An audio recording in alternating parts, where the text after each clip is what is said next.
بسم اللہ الرحمن الرحیم۔ السلام علیکم دوستو، پچھلے پارٹ میں آپ نے سنا حضور پاک صلی اللہ تعالیٰ علیہ وسلم پر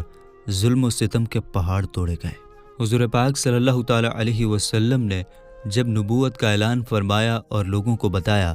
کہ میں اللہ کا نبی ہوں، میں اللہ کا رسول ہوں، میں اللہ کا پیغمبر ہوں، تمہارا خدا ایک ہے، تمہارا معبود ایک ہے،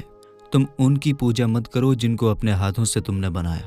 بلکہ صرف خدا کی پوجا کرو، اور یاد رکھو تمہیں مرنے کے بعد دوبارہ زندہ ہونا ہے، اور اس وقت تم اللہ کی بارگاہ میں حاضر کیے جاؤ گے اور تمہاری زندگی کے ایک ایک لمحے کا حساب ہوگا۔ تو وہ لوگ جو آپ کو صادق الامین کہتے تھے، آپ کی خوبیوں کے گیت گاتے تھے،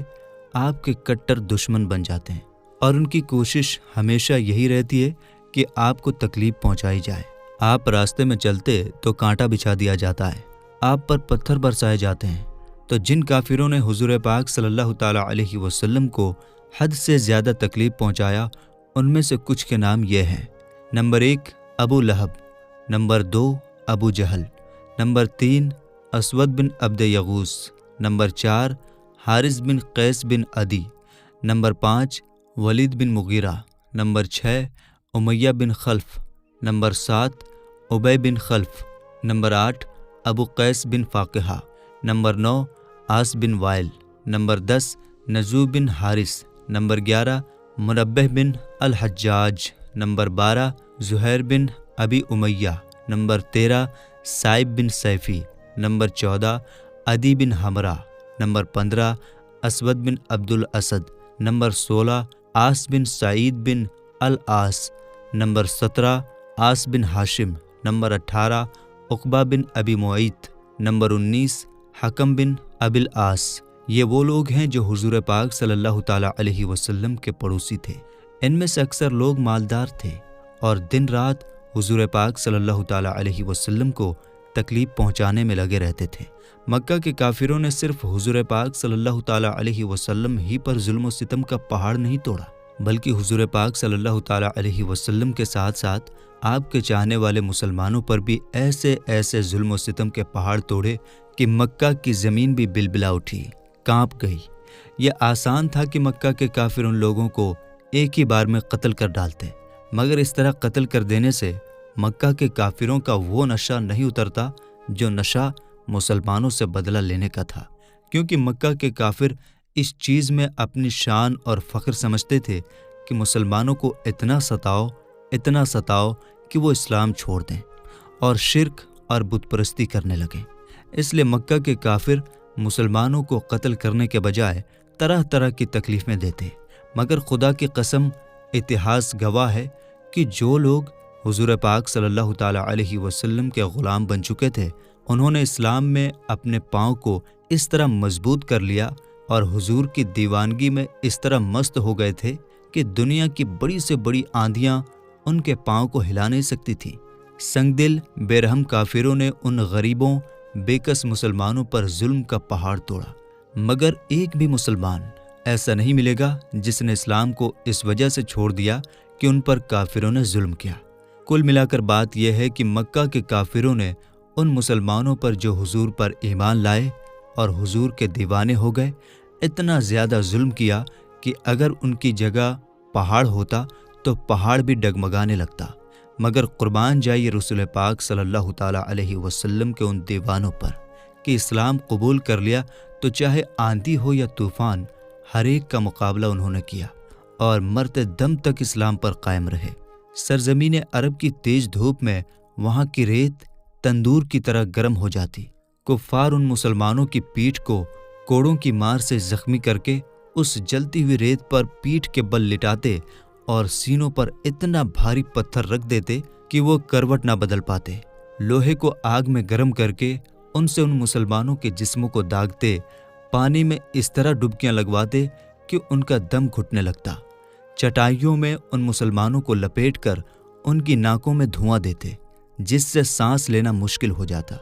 اور وہ بے چین ہو کر بے ہوش ہو جاتے۔ حضرت خباب بن العرب رضی اللہ تعالیٰ عنہ یہ اس زمانے میں اسلام لائے جب حضور پاک صلی اللہ تعالیٰ علیہ وسلم حضرت ارقم بن ابل ارقم رضی اللہ تعالیٰ عنہ کے گھر میں تشریف فرما تھے اور صرف کچھ ہی لوگ مسلمان ہوئے تھے۔ قریش نے ان کو بے حد ستایا، یہاں تک کہ کوئلے کے انگاروں پر ان کو چت لٹایا اور ایک شخص ان کے سینے پر پاؤں رکھ کر کھڑا رہا، یہاں تک کہ ان کی پیٹھ کی چربی پگھلنے سے پانی نکلنے لگا، جس سے کوئلے بجھ گئے۔ برسوں کے بعد جب حضرت خباب رضی اللہ تعالیٰ عنہ نے یہ واقعہ، یہ داستان حضرت عمر فاروق رضی اللہ تعالیٰ عنہ کے سامنے بیان کیا اور اپنی پیٹھ کھول کر دکھایا تو پوری پیٹھ پر سفید سفید داغ دھبے پڑے ہوئے تھے۔ اس عبرتناک منظر کو دیکھ کر، اس دردناک منظر کو دیکھ کر حضرت عمر کا دل بھر آیا اور وہ رو پڑے اور یہ کہنے لگے کہ مجھے وہ پیٹھ دوبارہ دکھاؤ جسے اللہ کے رسول صلی اللہ تعالیٰ علیہ وسلم کی محبت میں جلایا گیا ہے۔ حضرت بلال حبشی کو کون نہیں جانتا؟ یہ امیہ ابن خلف کافر کے غلام تھے۔ ان کی گردن میں رسی باندھ کر گلی کوچے میں ان کو گھسیٹا جاتا، ان کی پیٹھ پر لاٹھیاں برسائی جاتی تھیں اور ٹھیک دوپہر کے وقت تیز دھوپ میں گرم گرم ریت پر ان کو لٹا کر اتنا بھاری پتھر ان کی چھاتی پر رکھ دیا جاتا تھا کہ ان کی جیبھ باہر نکل آتی تھی۔ امیہ کافر کہتا تھا، اسلام چھوڑ دو ورنہ اسی طرح گھٹ گھٹ کر مر جاؤ گے، مگر اس حال میں بھی حضرت بلال رضی اللہ تعالیٰ عنہ کے جوش اسلام میں کوئی فرق نہیں آیا، بلکہ زور زور سے اونچی آواز میں حضرت بلال عہد عہد کا نعرہ لگاتے، جس کا معنی ہوتا ہے خدا ایک ہے، خدا ایک ہے۔ حضرت عمار بن یاسر رضی اللہ تعالیٰ عنہ کو گرم گرم بالو پر چت لٹا کر قریش کے کافر اس طرح مارتے تھے کہ یہ بے ہوش ہو جاتے تھے۔ ان کی ماں حضرت بی بی سمیہ رضی اللہ تعالیٰ عنہ کو اسلام قبول کرنے کی وجہ سے ابو جہل نے ان کی ناف کے نیچے ایسا نیزہ مارا کہ یہ شہید ہو گئیں۔ حضرت عمار رضی اللہ تعالیٰ عنہ کے باپ حضرت یاسر رضی اللہ تعالیٰ عنہ بھی کافروں کی مار کھاتے کھاتے شہید ہو گئے۔ حضرت صہیب رومی رضی اللہ تعالیٰ عنہ کو مکہ کے کافر ایسی طرح طرح کی تکلیفیں دیتے اور ایسی مار مارتے کہ یہ گھنٹوں بے ہوش رہتے۔ جب یہ مکہ چھوڑ کر جانے لگے تو مکہ کے کافروں نے کہا کہ تم اپنا سارا مال و سامان یہاں چھوڑ کر مدینہ جا سکتے ہو۔ آپ خوشی خوشی دنیا کی دولت پر لات مار کر ایمان کی دولت کو ساتھ لے کر مدینہ چلے گئے۔ حضرت ابو فقیہ رضی اللہ تعالیٰ عنہ صفوان بن امیہ کافر کے غلام تھے اور حضرت بلال حبشی رضی اللہ تعالیٰ عنہ کے ساتھ ہی مسلمان ہوئے تھے۔ جب صفوان کو ان کے اسلام قبول کرنے کے بارے میں پتہ چلا تو اس نے ان کے گلے میں رسی کا پھندا ڈال کر ان کو گھسیٹا اور گرم جلتی ہوئی زمین پر ان کو چت لٹا کر سینے پر وزنی پتھر رکھ دیا۔ جب ان کو کفار گھسیٹ کر لے جا رہے تھے تو راستے میں اتفاق سے ایک گبریلا نظر آیا۔ امیہ کافر نے تانا مارتے ہوئے کہا کہ دیکھ، تیرا خدا یہی تو نہیں ہے؟ حضرت ابو فقیہ نے کہا، اے کافر کے بچے، خاموش، میرا اور تیرا خدا اللہ ہے۔ یہ سن کر امیہ کافر غصے میں آ گیا اور اتنی زور سے ان کا گلا دبایا کہ وہ بے ہوش ہو گئے اور لوگوں نے سمجھا کہ ان کا دم نکل گیا۔ اسی طرح حضرت عامر بن فہیرہ رضی اللہ تعالیٰ عنہ کو بھی اس طرح مارا جاتا تھا کہ ان کے جسم کے ہر حصے پر نشانات پڑ گئے تھے۔ حضرت بی بی لبینہ رضی اللہ تعالیٰ عنہا جو باندی تھی، لونڈی تھی، حضرت عمر رضی اللہ تعالیٰ عنہ جب اسلام نہیں لائے تھے اس وقت اس غریب لونڈی کو اس طرح مارتے تھے کہ مارتے مارتے تھک جاتے تھے، مگر قربان جائیے حضرت لبینہ رضی اللہ تعالیٰ عنہا پر کہ وہ اف تک نہیں کرتی تھیں، بلکہ بہت خوشی خوشی اس تکلیف کو برداشت کرتی اور کہتی، اے عمر، اگر تم خدا کے سچے رسول پر ایمان نہیں لاؤ گے تو خدا تم سے ضرور اس کا بدلہ لے گا۔ حضرت زنیرہ رضی اللہ تعالیٰ عنہا حضرت عمر رضی اللہ تعالیٰ عنہ کے گھرانے کی باندی تھی۔ یہ مسلمان ہو گئیں تو ان کو اس طرح کافروں نے مارا کہ ان کی آنکھیں جاتی رہیں، یعنی وہ نابینا ہو گئیں، مگر خداوند تعالیٰ نے حضور پاک صلی اللہ تعالیٰ علیہ وسلم کی دعا سے ان کی آنکھوں میں روشنی عطا فرما دی تو کفار کہنے لگے کہ یہ محمد صلی اللہ تعالیٰ علیہ وسلم کے جادو کا اثر ہے، معاذ اللہ۔ اسی طرح سے کئی ایک صحابہ اکرام اور صحابیات یعنی اللہ کے رسول کے چاہنے والے اور چاہنے والیاں ملیں گی جن کے دردناک داستان پڑھنے کے بعد واقعی میں جسم کے رونگٹے کھڑے ہو جاتے ہیں، لکھنے والے کا قلم رک جاتا ہے۔ اسی طرح حضرت بی بی نہدیہ اور حضرت بی بی امیہ اویس رضی اللہ تعالی عنہما بھی باندیاں تھیں۔ اسلام قبول کرنے کے بعد مکہ کے کافروں نے ان دونوں کو طرح طرح کی تکلیفیں دی، مگر یہ اللہ والیاں صبر و شکر کے ساتھ ان بڑی بڑی مصیبتوں کو جھیلتی رہیں اور اسلام سے ان کے قدم نہیں ڈگمگائے۔ حضور پاک صلی اللہ تعالی علیہ وسلم کے دوست ابو بکر صدیق رضی اللہ تعالی عنہ نے کس طرح اسلام پر اپنی دولت قربان کی، اس کے بارے میں سنیں۔ آپ نے ان غریب بےکس مسلمانوں میں سے اکثر کی جان بچائی۔ حضرت بلال و عامر بن فہیرہ و ابو فقیہہ و لبینہ و زنیرہ و نہدیہ و ام انیس رضی اللہ تعالی عنہم، ان سارے غلاموں کو بڑی بڑی قیمتیں دے کر خریدا اور سب کو آزاد کر دیا، اور ان مظلوموں کو کافروں کے ظلم و ستم سے بچا لیا۔ حضرت ابو ذر غفاری رضی اللہ تعالی عنہ نے جب اسلام قبول کیا تو مکہ میں ایک مسافر کی حیثیت سے کئی دن تک حرم کعبہ میں رہے۔ یہ روزانہ زور زور سے چلا کر اپنے ایمان لانے کا اعلان کرتے تھے، اور روزانہ قریش کے کافر ان کو اس طرح مارتے تھے کہ یہ روزانہ خون میں لت پت ہو جاتے تھے، اور ان دنوں میں آب زمزم کے سوا ان کو کچھ بھی کھانے پینے کو نہیں ملا۔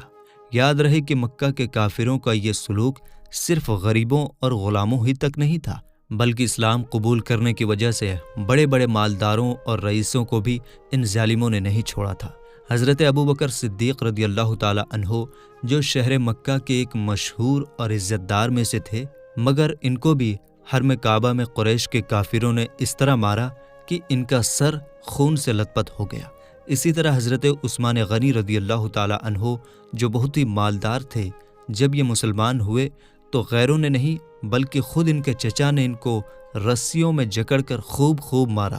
حضرت زبیر بن العوام رضی اللہ تعالی عنہ بڑے روب اور دبدبے کے آدمی تھے، مگر انہوں نے جب اسلام قبول کیا تو ان کے چچا ان کو چٹائی میں لپیٹ کر ان کی ناک میں دھواں دیتے تھے، جس سے ان کا دم گھٹنے لگتا تھا۔ حضرت عمر رضی اللہ تعالی عنہ کے چچا زاد بھائی اور بہنوئی حضرت سعید بن زید رضی اللہ تعالی عنہ کتنے عزت دار اور مالدار تھے، مگر جب ان کے اسلام قبول کرنے کا حضرت عمر رضی اللہ تعالی عنہ کو پتہ چلا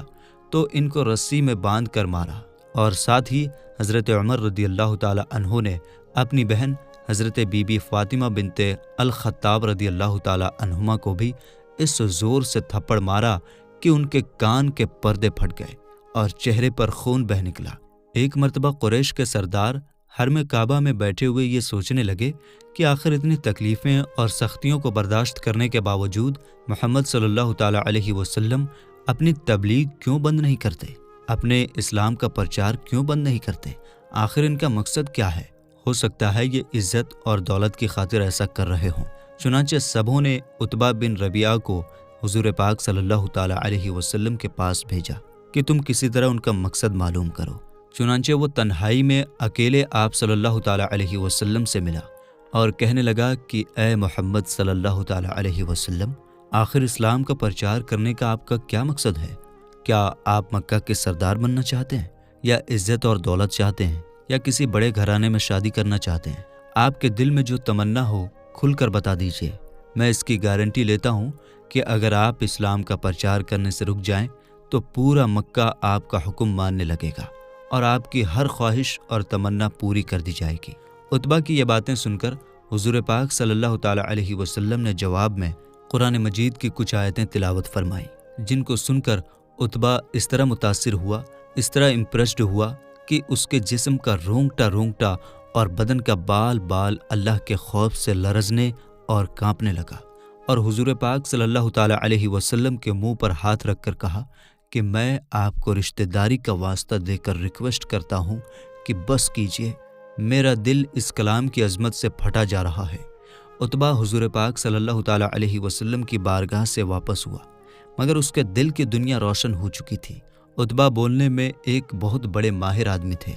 انہوں نے واپس لوٹ کر قریش کے سرداروں سے کہہ دیا کہ محمد صلی اللہ تعالی علیہ وسلم جو کلام پیش کرتے ہیں وہ نہ جادو ہے، نہ کہانی ہے، نہ شاعری ہے، بلکہ وہ کوئی اور ہی چیز ہے۔ لہٰذا میری رائے ہے کہ تم لوگ ان کو ان کے حال پر چھوڑ دو۔ اگر وہ کامیاب ہو کر سارے عرب کے سردار ہو گئے تو اس میں ہم قریشیوں ہی کی عزت بڑھے گی، ورنہ سارا عرب ان کو خود ہی ختم کر دے گا۔ مگر قریش کے بدماش کافروں نے اتبا کا یہ مشورہ نہیں مانا اور اپنی ضد پر اڑے رہے اور ظلم و ستم اور بڑھا دیا۔ جب یہاں سے بات نہیں بنی اور ان کی امیدوں پر پانی پھر گیا تو قریش کے کافر حضور پاک صلی اللہ تعالیٰ علیہ وسلم کے چچا ابو طالب کے پاس آئے اور حضور پاک صلی اللہ تعالیٰ علیہ وسلم کے اسلام کا پرچار کرنے اور بتوں کے خلاف بولنے کی شکایت کی۔ ابو طالب نے بہت ہی نرمی کے ساتھ ان لوگوں کو سمجھا بجھا کر واپس کر دیا، لیکن حضور پاک صلی اللہ تعالیٰ علیہ وسلم کو اللہ کا یہ فرمان آ چکا تھا کہ تم اعلانیہ کہہ دو جس بات کا تمہیں حکم ہے، تو اللہ کے رسول صلی اللہ تعالیٰ علیہ وسلم اس حکم پر عمل کرتے ہوئے اعلانیہ طور پر شرک اور بت پرستی کی برائی کرتے اور خدا کے ایک ہونے کی دعوت دیتے۔ اس لیے قریش کا غصہ پہلے سے زیادہ بھڑک اٹھا۔ چنانچہ قریش کے تمام سردار یعنی اتبا، شیبہ، ابو سفیان، عاص بن ہشام، ابو جہل، ولید بن مغیرہ اور عاص بن وائل وغیرہ سب ایک ساتھ مل کر ابو طالب کے پاس آئے اور یہ کہا کہ آپ کا بھتیجا محمد صلی اللہ تعالیٰ علیہ وسلم ہمارے معبودوں کی برائی کرتا ہے، یعنی ہم جن کی پوجا کرتے ہیں، جن کی پوجا ہمارے باپ داداؤں نے کیا، ان کی وہ برائی کرتے ہیں۔ اس لیے یا تو آپ بیچ میں سے ہٹ جائیں یا اپنے بھتیجے کو ہمارے حوالے کر دیں، یا پھر آپ بھی کھل کر ان کے ساتھ میدان میں نکل پڑیں تاکہ ہم دونوں میں سے ایک کا فیصلہ ہو جائے۔ ابو طالب نے قریش کا تیور دیکھ کر سمجھ لیا کہ اب بہت ہی خطرناک وقت آ گیا ہے۔ ظاہر ہے کہ اب قریش حضور کی ان باتوں کو برداشت نہیں کر سکتے اور میں اکیلا تمام قریش کا مقابلہ نہیں کر سکتا۔ ابو طالب نے حضور کو بہت ہی محبت بھرے لہجے میں سمجھایا کہ میرے پیارے بھتیجے، اپنے بوڑھے چچا کی سفید داڑھی پر رحم کرو اور بڑھاپے میں مجھ پر اتنا بوجھ مت ڈالو کہ میں اٹھا نہ سکوں۔ اب تک قریش کا بچہ بچہ میرا احترام کرتا تھا، مگر آج قریش کے سرداروں کا تیور اس طرح بگڑا ہوا تھا کہ اب وہ مجھ پر اور تم پر تلوار اٹھانے سے بھی پیچھے نہیں ہٹ سکتے۔ لہٰذا میری رائے یہ ہے کہ تم کچھ دنوں کے لیے اسلام کی دعوت کو روک دو۔ اب تک حضور پاک صلی اللہ تعالیٰ علیہ وسلم کے ظاہری مددگار جو کچھ بھی تھے وہ صرف اکیلے ابو طالب ہی تھے۔ حضور پاک صلی اللہ تعالیٰ علیہ وسلم نے دیکھا کہ اب ان کے قدم بھی اکھڑ رہے ہیں۔ چچا کی گفتگو سن کر حضور پاک صلی اللہ تعالیٰ علیہ وسلم نے بہت درد بھرے انداز میں فرمایا، چچا جان، خدا کی قسم اگر قریش میرے ایک ہاتھ میں سورج اور دوسرے ہاتھ میں چاند لا کر رکھ دیں تب بھی میں اپنے اس فرض سے باز نہیں آ سکتا، یعنی جو ذمہ داری اللہ نے مجھے دیا ہے اس سے میں رک نہیں سکتا۔ یا تو خدا اس کام کو پورا فرما دے گا یا میں خود دین اسلام پر نثار ہو جاؤں گا، خود کو دین اسلام پر قربان کر دوں گا۔ حضور پاک صلی اللہ تعالیٰ علیہ وسلم کی جذبات بھری تقریر سن کر ابو طالب کا دل موم کی طرح پگھل گیا اور وہ اس طرح متاثر ہوئے کہ ان کی ہاشمی رگوں کے خون کا قطرہ قطرہ بھتیجے کی محبت میں گرم ہو کر کھولنے لگا اور حد سے زیادہ جوش میں آ کر کہہ دیا کہ اے چچا کی جان، جاؤ، میں تمہارے ساتھ ہوں۔ جب تک میں زندہ ہوں تمہارا کوئی بال بھی بانکا نہیں کر سکتا۔ جب مکہ کے کافروں کی طرف سے مسلمانوں پر اس طرح ظلم ہونے لگا کہ مکہ کے اندر زندگی گزارنا ان کے لیے بالکل دشوار ہو گیا تو حضور پاک صلی اللہ تعالیٰ علیہ وسلم نے مسلمانوں کو حبشہ کی طرف ہجرت کرنے کا حکم دیا، یعنی مسلمانوں کو حکم دیا کہ تم حبشہ چلے جاؤ اور وہاں سکون کی زندگی گزارو۔ حبشہ کے بادشاہ کا نام اسہمہ اور لقب نجاشی تھا۔ یہ نجاشی بادشاہ دین عیسائی کا ماننے والا تھا، مگر بہت ہی انصاف پسند اور رحم دل تھا، اور توریت جو حضرت موسیٰ علیہ السلام پر نازل ہوئی اور انجیل جو حضرت عیسیٰ علیہ السلام پر نازل ہوئی، ان کتابوں کا بہت ہی بڑا عالم تھا، بہت ہی زیادہ جاننے والا تھا، جانکار تھا۔ جب اللہ کے نبی صلی اللہ تعالیٰ علیہ وسلم نے نبوت کا اعلان فرمایا تو اعلان نبوت کے 5ویں سال رجب کے مہینے میں 11 مرد اور 4 عورتوں نے حضور پاک صلی اللہ تعالیٰ علیہ وسلم کے حکم سے مکہ چھوڑ کر حبشہ کی جانب ہجرت فرمایا، یعنی مکہ کو چھوڑ دیا اور حبشہ کو اپنا وطن بنا لیا۔ اسلام میں ان لوگوں نے جن لوگوں نے اسلام کی خاطر ہجرت کیا، یعنی مکہ کو چھوڑ کر دوسری جگہ کو اپنا وطن بنایا، انہیں مہاجرین کہا جاتا ہے۔ ان مہاجرین اکرام کے مقدس نام جنہوں نے حبشہ کی طرف پہلی بار ہجرت فرمائی یہ ہیں۔ نمبر 1-2 حضرت عثمان غنی رضی اللہ تعالیٰ عنہ اپنی بیوی حضرت بیوی رقیہ رضی اللہ تعالیٰ عنہا کے ساتھ۔ جو حضور پاک صلی اللہ تعالیٰ علیہ وسلم کی بیٹی ہیں۔ نمبر 3-4 حضرت ابو حذیفہ رضی اللہ تعالیٰ عنہ اپنی بیوی حضرت سہلہ بنت سہیل رضی اللہ تعالیٰ عنہ کے ساتھ۔ نمبر 5-6 حضرت ابو سلمہ رضی اللہ تعالیٰ عنہ اپنی اہلیہ حضرت ام سلمہ رضی اللہ تعالیٰ عنہ کے ساتھ۔ نمبر 7-8 حضرت عامر بن ربیعہ رضی اللہ تعالیٰ عنہ اپنی بیوی حضرت لیلہ بنت ابی حشمہ رضی اللہ تعالیٰ عنہ کے ساتھ۔ نمبر 9 حضرت زبیر بن عوام۔ نمبر 10 حضرت مصعب بن عمیر رضی اللہ تعالیٰ عنہ۔ نمبر 11 حضرت عبد الرحمن بن عوف رضی اللہ تعالیٰ عنہ۔ نمبر 12 حضرت عثمان بن مظعون رضی اللہ تعالیٰ عنہ۔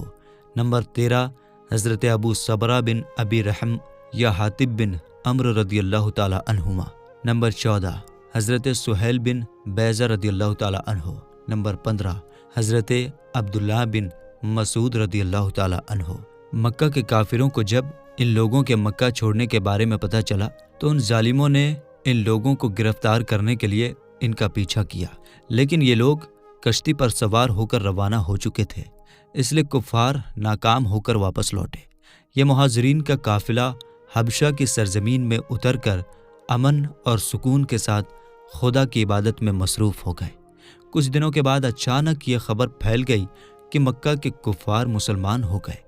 یہ خبر سن کر کچھ لوگ حبشہ سے مکہ واپس لوٹ آئے، مگر یہاں آ کر پتہ چلا کہ یہ خبر غلط تھی۔ چنانچہ کچھ لوگ تو پھر حبشہ دوبارہ چلے گئے، مگر کچھ لوگ مکہ میں چھپ کر رہنے لگے۔ لیکن کفار مکہ نے ان لوگوں کو ڈھونڈ نکالا اور ان لوگوں پر پہلے سے بھی زیادہ ظلم اور ستم ڈھانے لگے۔ تو حضور پاک صلی اللہ تعالیٰ علیہ وسلم نے پھر لوگوں کو حبشہ چلے جانے کا حکم دیا۔ چنانچہ حبشہ سے واپس آنے والے اور ان کے ساتھ دوسرے مظلوم مسلمان کل 83 مرد اور 18 عورتوں نے حبشہ کی طرف دوبارہ ہجرت کیا۔ جب حضور پاک صلی اللہ تعالیٰ علیہ وسلم کے حکم سے 83 مرد اور عورتوں نے ایک ساتھ حبشہ کی طرف دوبارہ ہجرت فرمایا اور حبشہ جا کر یہ مسلمان بہت ہی سکون اور اطمینان کے ساتھ رہنے لگے، تو یہ بات مکہ کے کافروں کو ہضم نہ ہوئی۔ انہیں یہ گوارا نہ ہوا کہ اللہ کی عبادت کرنے والے، ایک خدا کے ماننے والے چین اور سکون کے ساتھ رہیں۔ چنانچہ ان ظالموں نے کچھ تحفے کے ساتھ عمر بن عاص اور عمارہ بن ولید کو حبشہ کے بادشاہ نجاشی کے دربار میں اپنا قاصد بنا کر بھیجا۔ پیغام جو لوگ پہنچاتے ہیں ایک جگہ سے دوسری جگہ انہیں قاصد کہتے ہیں۔ ان دونوں نے نجاشی کے دربار میں پہنچ کر تحفے پیش کیے اور بادشاہ کو سجدہ کر کے یہ فریاد کرنے لگے، یہ کہنے لگے کہ اے بادشاہ، ہمارے کچھ مجرم لوگ مکہ سے بھاگ کر آپ کے ملک میں پناہ لیے ہوئے ہیں، آپ ہمارے ان مجرموں کو ہمارے حوالے کر دیجیے۔ یہ سن کر نجاشی بادشاہ نے مسلمانوں کو اپنے دربار میں بلایا اور حضرت علی رضی اللہ تعالیٰ عنہ کے بھائی حضرت جعفر رضی اللہ تعالیٰ عنہ مسلمانوں کے لیڈر بن کر گفتگو کے لیے آگے بڑھے اور دربار کے آداب کے مطابق بادشاہ کے آگے سر نہیں جھکایا۔ یہاں ایک بات آپ سب کو بتا دینا ضروری سمجھتا ہوں کہ پہلے جب بادشاہوں کا دور ہوتا تھا، جب کوئی ان کے پاس جاتے ہیں تو ان کے دربار کے آداب میں سے ایک ادب یہ ہے کہ وہ اس بادشاہ کے لیے اپنا سر جھکاتے تھے، اور آج بھی جہاں بادشاہ ہیں لوگ وہاں اپنا سر جھکاتے ہیں۔ تو حضرت جعفر نے دربار کے جو آداب ہیں ان کے مطابق بادشاہ کے آگے سر نہیں جھکایا، بلکہ صرف سلام کر کے کھڑے ہو گئے۔ درباریوں نے ٹوکا کہ تم نے سجدہ کیوں نہیں کیا؟ تو حضرت جعفر رضی اللہ تعالیٰ عنہ نے فرمایا کہ ہمارے رسول صلی اللہ تعالیٰ علیہ وسلم نے خدا کے سوا کسی اور کو سجدہ کرنے سے منع فرمایا ہے۔ یعنی ہمارے رسول صلی اللہ تعالیٰ علیہ وسلم نے فرمایا ہے کہ سجدہ صرف خدا کے لیے کیا جائے گا، اس کے علاوہ کسی اور کے لیے سجدہ جائز نہیں ہے، اس لیے میں بادشاہ کو سجدہ نہیں کر سکتا۔ اس کے بعد حضرت جعفر بن ابی طالب رضی اللہ تعالیٰ عنہ نے بادشاہ کے دربار میں اس طرح تقریر شروع فرمائی کہ اے بادشاہ، ہم لوگ ایک جاہل قوم تھے، شرک اور بت پرستی کرتے تھے، لوٹ مار، چوری ڈکیتی، ظلم و ستم اور طرح طرح کی برائیوں میں ہم مبتلا تھے۔ اللہ تعالیٰ نے ہماری قوم میں ایک شخص کو اپنا رسول بنا کر بھیجا جن کے حسب نسب، صدق اور دیانت کو ہم پہلے سے جانتے تھے۔ یعنی ہماری قوم میں ایک ایسے شخص کو اپنا رسول بنا کر بھیجا جن کا حسب اور نسب سب سے بہتر ہے، جو بات کرتے ہیں تو سچائی اور ایمانداری کے ساتھ بات کرتے ہیں، اور اس کی گواہی پورے عرب کے لوگ دیتے ہیں،